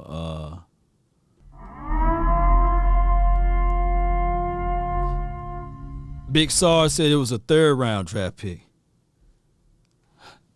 Okay. And they had to pay that man. Let's talk Hendershot. Yeah. 3rd round pick for Flynn, bro. Okay, appreciate you, Jared. Thank you. So it was a 3rd round draft pick. I could see some people now parlaying that thing around. All right, 972. You're live. What's up, man? Nothing to it, Chief. Talk to me, man. Ain't nothing, man. I was thinking, man, we're like, a fourth away through the season, about 4 or 5 games. Right. I guess it'll be 4th through the season. Going back to draft day and until today, let me ask you this, man. On our draft day, how did you feel about our rookie class as opposed to how you feel now? I know they didn't play a lot, but what did you think on draft day as opposed to today? Okay. Or how do you feel on draft day, and then how do you feel about our rookie class now? All right, I was really high on Sam Williams. I think that Sam Williams, the depth part of our team, you see him make splashes, right? So right. It was like, all right, cool. Tyler Smith, he was a guy that I leaned on the OC, and he was right on him. So I'm feeling good with those 2 guys. Jalen Tolbert, I'm kicking myself because I was high on Alex Pierce. I had Alex Pierce over Jalen Tolbert. I had the other kid that the Steelers then picked up, Pickens, over Jalen Tolbert as well. And those guys, I think they went just right in front of him. So far, I got to give Jalen Tolbert an incompletion. But I truly believe that if we had, did Alex Pierce, y'all help me out, did Alex Pierce come before, was he drafted before Jalen Tolbert? Because I know Pickens was. I'm not sure, but I think that most Cowboys Nation felt the same way. We were all high about Tolbert, and Tyler Smith we were kind of down on, and it's like complete opposite now. Like we're real high on Tyler Smith now. Came in here and took Tyrone's job already and playing like a stud. And then Tolbert, I mean, he ain't got the tick, so we really can't judge him too much. But right, I guess some people would say. Yeah. It's an old wait and see because we don't know right now. Like he had a pass if he got up under it, we would have a whole nother conversation right now. Far as the tight end, Jake Ferguson, I love what he's doing. Who else? I'm trying to go off the top of my head. I don't have my draft sheet in front of me. Matt Waletzko. Matt Waletzko, I'm still waiting to see him. Maybe next year. He's the next year guy, right? But how he gonna get out there? Yeah, because I don't even want to see. I was thinking, okay, he would be a left tackle. Tyler Smith would still be a guard. But now since I don't want Tyler Smith to move. I'm selfish now. Well, we're not. Next year we might not have Tyrone Smith. We might not have Peter. So, are you gonna kick him? Offensive line. Are you gonna kick the Tyler Smith inside and use Matt Waletzko as your left tackle? Maybe Matt could be a swing tackle, or maybe we ain't moving Tyler Smith. Tyler Smith solidified himself. hey, we're gonna have to give our draft people, man, time to start looking at who is the best left guard in this draft, this upcoming draft, the 2023 draft. Because with the first pick, I'm drafting a guard. Yeah. Because that's the only position right now that we're unsure about. We're playing musical chairs with our left guard right now, and we have everything else pretty much solidified. But we have depth everywhere else. But as far as the future, our left guard just definitely needs to be addressed. Yep. I think Connor McGovern, unless and if he come back now and start making some turning his heads and stop, because he gave up a sack last week, then we can have that conversation. I'm like, okay, we good with guard, but no, I think we go back into the pool of start looking at guards for the 2023 season. But overall, to answer your question with the draft selections, I think we did a hell of a job. We got guys that I'm banging on the table that I want to see, like the Devin Harpers, And Bland, we got him in the fifth round, right? And Bland, yeah, Bland too, yeah. Yeah, Bland, he might be a starter. He might take that job from J. Lou. But yeah, I think we did a good job too, and I think a lot of our fans were shaky about when we drafted. Pretty much the only consistent from the Cowboys fans, at least, it seemed like everybody was up on Tolbert. Everybody was mad about Tyler Smith. Everybody was mad about Sam Williams. But I actually wasn't, because I kind of trust our front office. I ain't gonna lie. Right. Even if I may have thought it was a different player there, I pretty much, like, the last 10 years they've been drafting good, so everybody gets mad. But at the end of the day, they actually do a good job, and we have good scouts out there. So yeah, we do. So who do you think that we probably missed on? Who? What? Ridgeway and Matt Walesko. Matt Walesko probably on the two we missed on, right? Mike. I'm not going to say on anybody. It's too soon. I'm not going to say on anybody because it's still too soon. Because think about last year, man. Like or a couple of years ago, like, Tristan Hill. You might say that we missed on Tristan Hill. He's coming up to, he's getting a little bit of chicken. Yeah. He's making the team. He's still, like they said, we're one of the teams that have 70% of the people that we draft on the team. So It might just take a while. It's going to take a while for us to now, like the 2019 draft. It might take this year for some of that to come to fruition. So it's kind of hard to judge immediately. After year. They said it takes 3 years to grade a draft, so it takes that's right. Bill Parcells' words there. So we still the class now that CD Lamb is out of. This is their grade year now. Right. Yeah. So you see some of the players that were a couple drafts ago starting to make their impact now. And also, man, I was just thinking. Just real quick, bro. How long you been in Dallas, man? Because I know you came from Mississippi, right? Yeah, this is my going on 4th year now in Dallas. So how you like it down here, man? It's cool, man. I miss like Mississippi. You know everybody by their first and last name, right? Right. And they know you, and you don't have to. But being in a bigger city, you don't have that, but people would know me and I don't know them. That's the weirdest thing. Yeah, you are like, yeah, you definitely got that spotlight on you. You eat the meal and say, "Don't worry about it. It's been taken care of from that gentleman or that lady over there." And I was like, "Whoa, wait a minute. Can you tell me who did it?" So I like that part of it. You deserve that, bro. You a staple. You a staple in the city, and I'm glad you're in the city and the people that can show you that love. Yeah, since you down here now. But have you went to Rudy's Chicken, man? Do you eat fried chicken? No, I haven't. I've been to Rudy's Chicken, man. I is over there. Yeah, I've been down there. Yeah. What's up? Too salty for you? That pickle and everything with the bread and everything. But I switched up my diet. I switched up my diet. I'm more. Yeah, the fried food. Yeah, I'm more of a pescatarian now, so I don't really eat any lamb meat. Yeah, that fried food ain't good for you. Yeah, but, all right, man. I was just checking in with you, bro. Good. Thank you, man. TGIF, man. Go Cowboys, bro. All day, man. Appreciate you, man. Yeah. The conference has been locked. I promise you, man. Coach Marv, you're the last guy, man. I was trying to get this thing going out here the best way possible. Let's let Coach Marv in the building from the 803. You're live. What's going on, Law? Just want to say, man, go Cowboys, man, and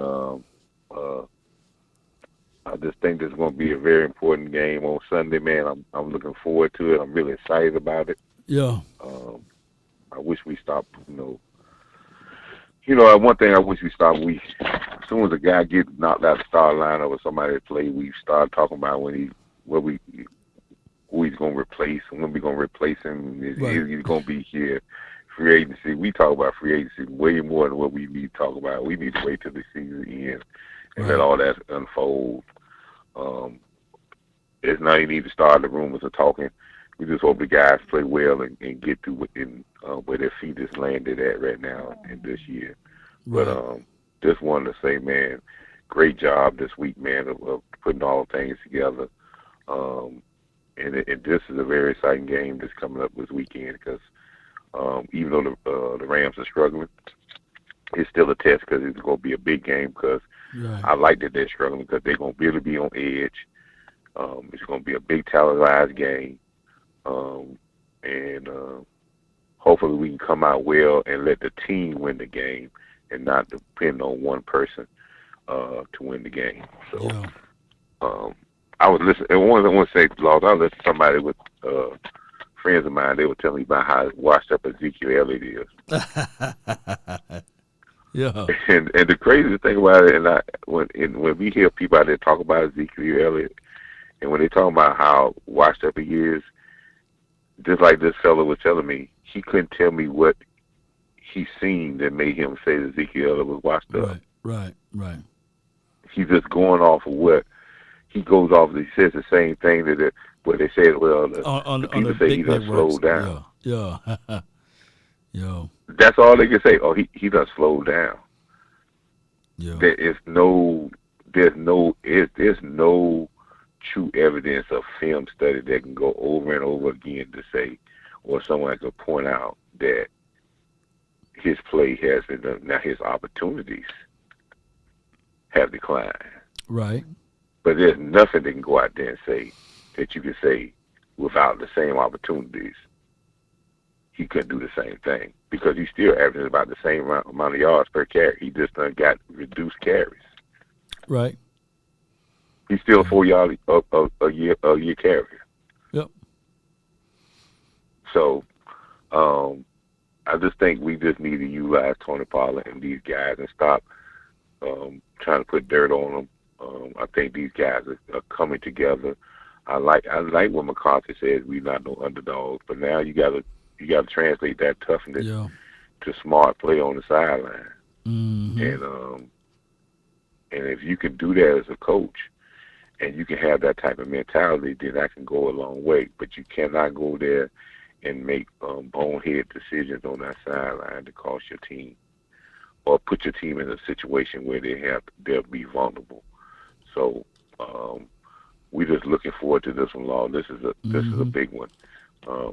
This is one of the ones what we call, and I'm glad it's this part of the season. Mm-hmm. This is one of your early season tests that get your team to kind of get themselves ready because they got a really big game coming up the week after that. But you got to get through this one.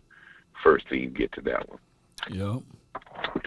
I appreciate the law for giving me the time, brother. I appreciate you, Coach Marv, always with the good insight, man.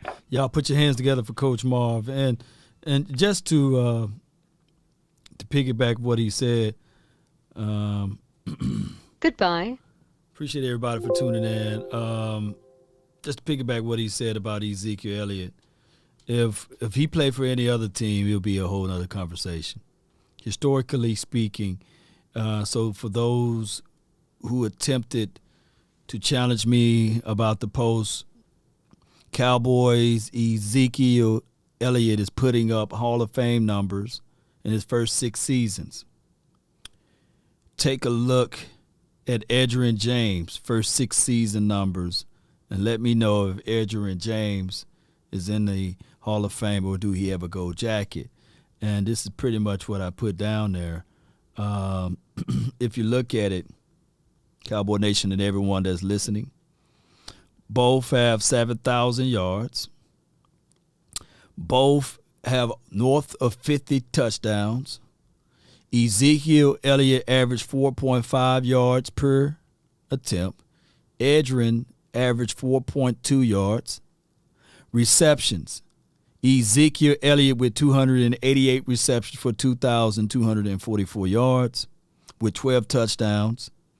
Edgerrin James had 312 receptions, more receptions. And to put the caveat on that, 2,502 yards. The thing is, we talking about Edgerrin James versus Ezekiel Elliott.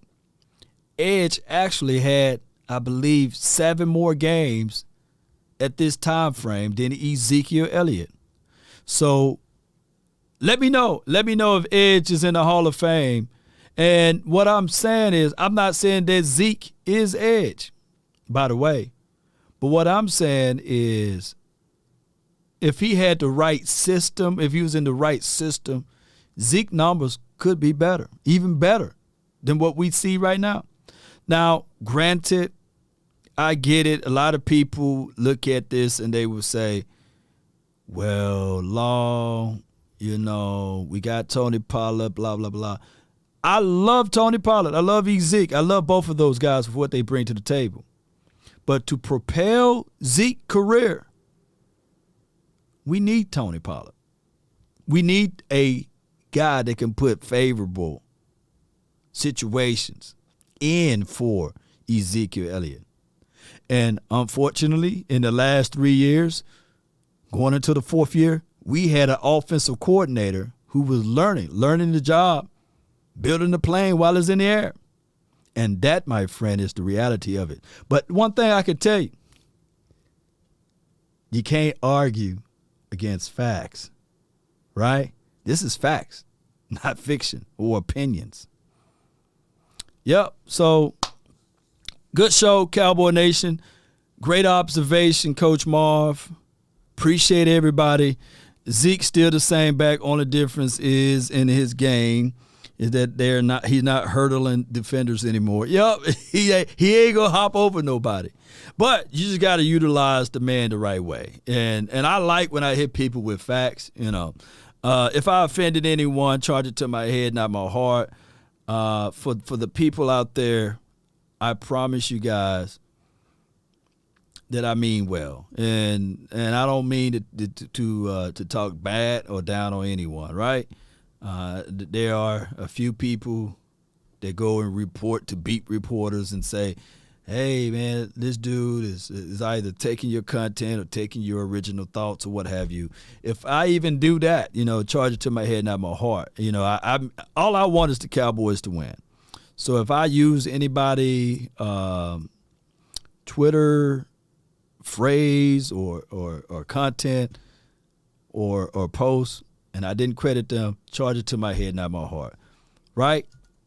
Okay, so I just wanted to put that out there because, some people run back and say, hey, beat reporter, Law took your photo and he talked over it and he didn't give you credit for you, so he's stealing your content. Block him, and there's a beat reporter that blocked me, you know what I'm saying?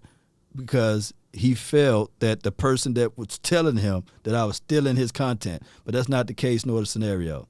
All right, so when I do those videos and y'all see the visuals of it, charge it to my head, not my heart, right? Because if I had to credit every beat reporter, it would be a long laundry list of all of the beat reporters that got those images on their Twitter pages, right? So, hey, I'm an independent guy. I don't have 4 or 5 people to do editorial stuff for me to give credit to someone. But y'all know that Law is out here.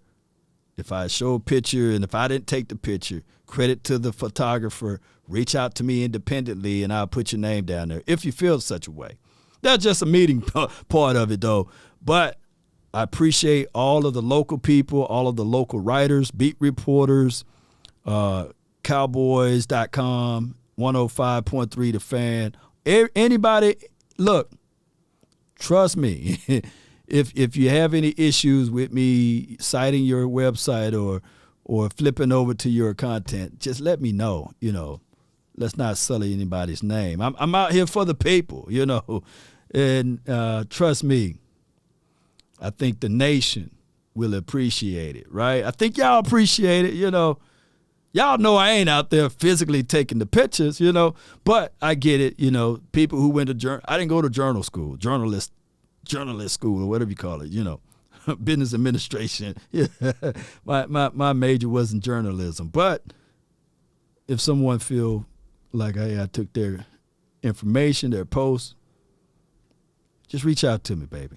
We'll work it out. Because we all on the same team. It shouldn't be divided. And that's where the angle of most people would like for us to be divided and not one unity. Right? We support you always. You are the king of Cowboys news.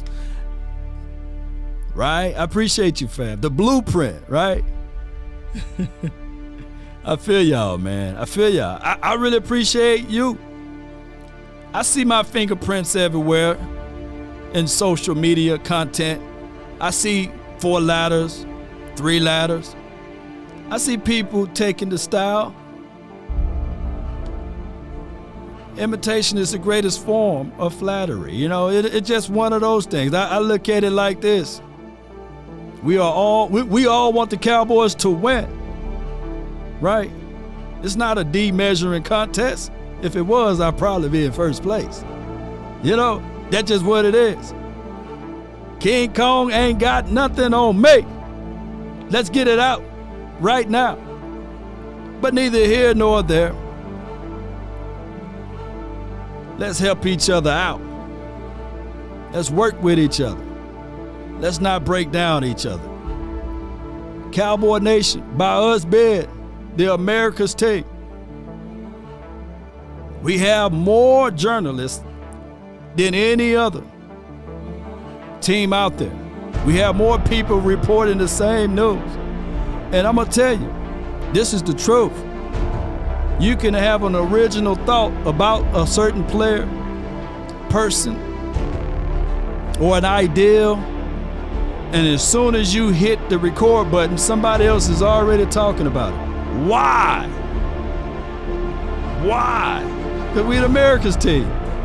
I seen 4 topics today while I was getting my hair cut about the Cowboys. They're not talking about the 4-0 Eagles. They're not talking about the Bengals who was in the Super Bowl last year. They're not really talking about LA unless it's about the Cowboys playing them. That is the reality of it. Where's the panic, man? I got the panic. Maybe that's what it was. They said, play, baby. Let's press the panic button on these boys over here. Law is doing too much, Come on, baby. But I tell people this all the time, write this down in your heart. If you can keep your head when all about you are losing theirs and blaming it on you. If you can trust yourself when all men doubt you, but make allowance for their doubting too. If you can wait and not be tired by waiting or lied about, don't deal in lies or hate it, and yet give way to hate it. And don't look too good nor talk too wise. If you can think and not make thoughts your aim. If you can meet with triumph and disaster and treat those 2 imposters just the same. If you can bear to hear the truth you've spoken, which I heard a lot, twisted by knaves to make a trap for fools, or watch the things you gave your whole life for, broken and stooped and built back up again with worn out tools. Huh? Cowboy Nation, I've seen that. I lived through that. Sully and denigrating the good man's name. Your name is your name. Right? I know the real ones who follow me in my closed circle. It's weird when I go through that list, I follow them and they don't follow me. That let me know the heart of the person that said they got your back. I'm not finna call out their name because I'm not finna give them an ounce of that, but the message is gonna get them back. I would give my shirt off of my back for them, right? I help them out of a chute or a hole, and they don't follow me because in their heart, they're jealous. They want to be where I'm at, but this is all spontaneity, baby. God give me this voice, and the man can't take it from me. So if you can walk with kings and presidents nor lose the common touch, and you don't feel too high and mighty, the people that you pass on your way up, you will have to see them on your way down. If neither foes or loving friends can harm you, if you can feel the unforgiving minute of 60 seconds worth of distance run, I'm telling you guys, you have unlocked the true meaning of what it really means to be humble. And you unlock the true meaning of taking humility with dignity, baby. And most importantly, you have became a man, right? That's been my time. I really thank you all for yours. And remember, you're listening to nothing but the best. Let's go. You know, here's the truth. The enemy, when you sitting on a different vibrational scale, let me rewind that. It's on my heart to say this. When you're sitting on a different vibrational scale, and it can be your enemy, but you accept him as your friend, and you will have the boldness and the secure of grace to wash said person's feet, knowing that they're gonna shank you with the butter knife, knowing that they're gonna turn on you. That's what we're dealing with on this level in the Cowboys community. There are people inside that's shanking with the butter knife, right? And I'm washing their feet. Write this down. The greatest amongst you will be your servant. I'm serving you guys. I'm giving you guys my time. Let that sink in. There's always an enemy amongst you. Don't let that enemy amongst you bring out the enemy in you. Let's get it, Cowboy Nation. Now, we talking. Boy, I can really go on for hours and tell you guys the truth. If I start putting names out there, baby, y'all gonna be burning this thing all the way down. But the person that's hearing this, they know who they are. Let's get it. Let's go. As always, another fan or a Cowboy hater. Let's get it.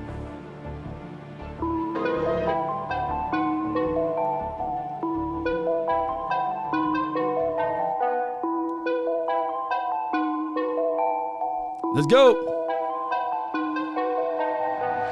Nowadays, nothing really excites me. Only one of me and nobody's like me. Phone ringing and I tell him it's ice. I got wifey on bling and she free. Appreciate everybody who gave the donation to help relegate and put this thing in the back Hit the door and the dome just for the real situation. Let's go. Still young, but I move like a new deal to my lawyer.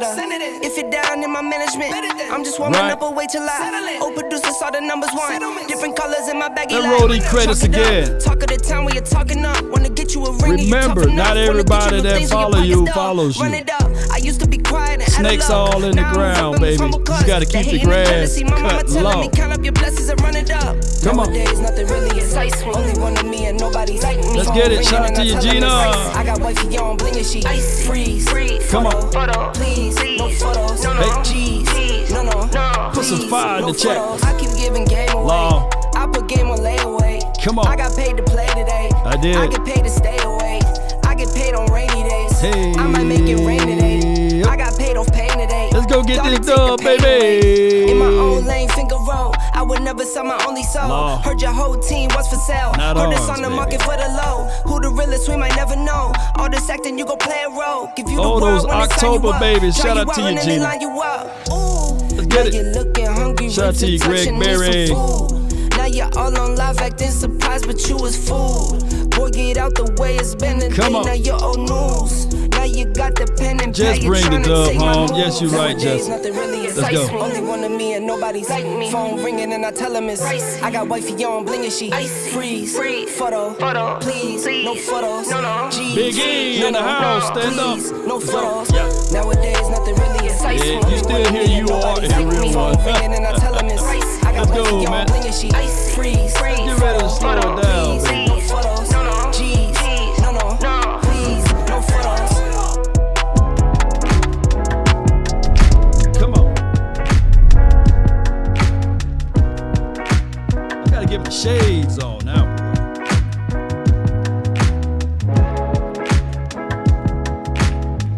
Let's go.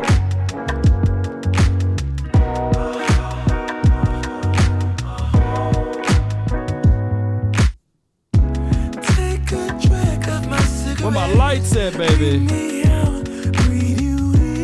Yeah, baby. Yeah. Take a bite of my burger, babe. Save the last bite for you. And you. For you. Ooh. Don't let the street lights hit you all alone. You know it's dangerous. Come on. To go alone. Don't let the street It's a party when you're over here, baby.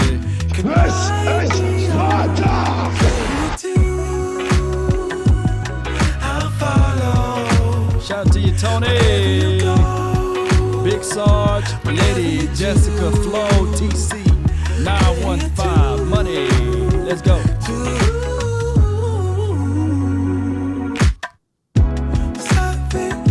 There are Cowboys fans out there, but I promise you, I'm probably the flyers. You know, there's others out there. I'm the flyers, though. Come on. Come on, baby. Hey.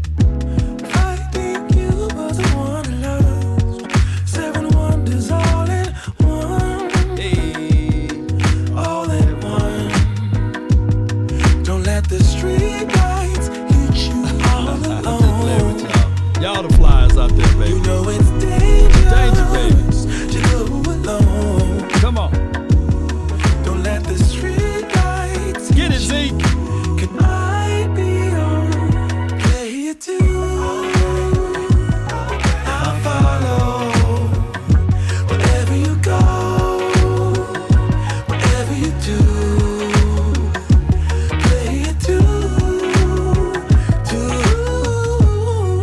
Come on. If a paper crane can fly, then forever doesn't feel that far. So far.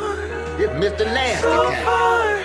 If a paper crane can fly, Law Nation. That's a brand forever name. doesn't feel That's that a brand far. name. I stand behind it. I guarantee So far, they know that. Even if they don't know me any more than they know the chairman or general If a manager. paper crane can fly, fly on, fly on, fly on, fly on, fly on.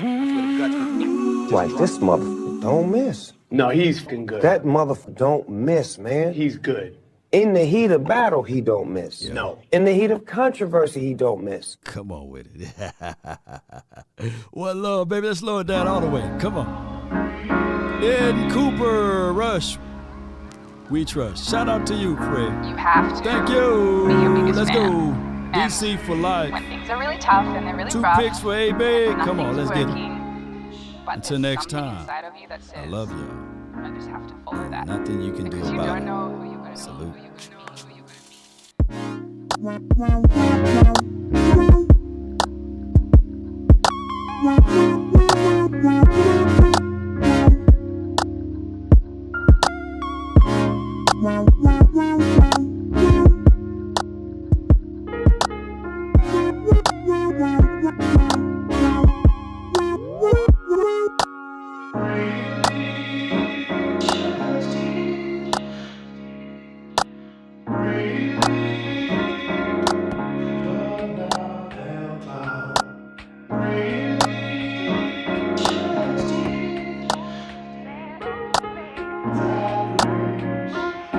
Because you don't know who you're gonna meet, who you're gonna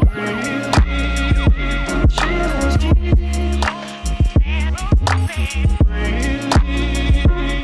go through it. You think you the only one? You think you special? You think your pain is worse than my pain? Some of you, though, you let your pain pump you. You let your pain pump you. You let your pain make you quit. You think you the only one. You think because I got money and I'm the number one motivational speaker that all my pain gone? Stop letting your pain pump you.